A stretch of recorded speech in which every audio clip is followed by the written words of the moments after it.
Magandang araw po, welcome po sa aking channel, Love Night TV. Patalasasan po, meron po ba kayong mga properties na napapabayaan or non-performing assets? Plan nyo ibenta, pero wala kayong oras sa pagbibenta nito.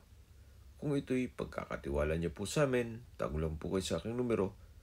Usap po tayo, gawan ko po ng video for free. Yes, libre po, wala po kayong babayaran. Tutulungan pa namin kayong mabenta ang inyong property. Kami na po bahala sa marketing, sa boosting or paid ads. Even sa tripping, hindi na po kayo mapapagod sa pag-entertain ng mga buyers. Kami na po bahala sa lahat. Tawag lang po kayo. Nandito po tayo ngayon sa Alfonso, Cavite kung saan meron po tayong bagong video presentation. Isang residential farm property na may lot area na 5,188 square meters. Ang likod po nitong bakod ay proposed barangay road.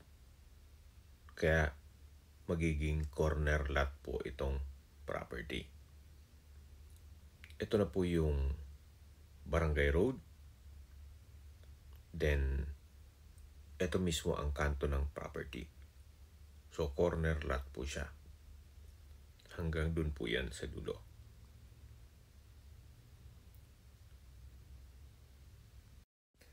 Napakatahimik po ng lugar, sariwang hangin, at malamig po ang klima. Ito po yung nasa mataas na lugar. Ang estimated elevation above sea level ay 1,347.4 feet. Punong-puno rin po ito ng mga fruit-bearing trees, gaya ng lansones, rambutan, abukado, nyog, santol, guyabano, langka, saging, at marami pa pong iba. Marami po kayong pwedeng i-project dito. Pwede nyo pong gawing resort. Pwede rin pong gawa ng staycation business. So, depende po yan sa inyo kung anong magiging project nyo once na ma-acquire nyo ito. Kung ayaw nyo mang magnegosyo, pwede naman po ito para sa inyong retirement. Hanggang dito po yung property line. So, napakalawak po. Again, itong property ay may lot area na 5,188 square meters. At ang dokumento naman ito ay tax declaration. At ready na po ang documents for titling. Habang pinagmamasdan niyo po ito, pag-usapan na natin ang distance, location, at travel time. Mula po sa Alfonso Indang Road, ang distance is 1 kilometer at ang travel time is 2 minutes. Yan po ang main road from Alfonso going to Indang. So, accessible po ito ng public transportation.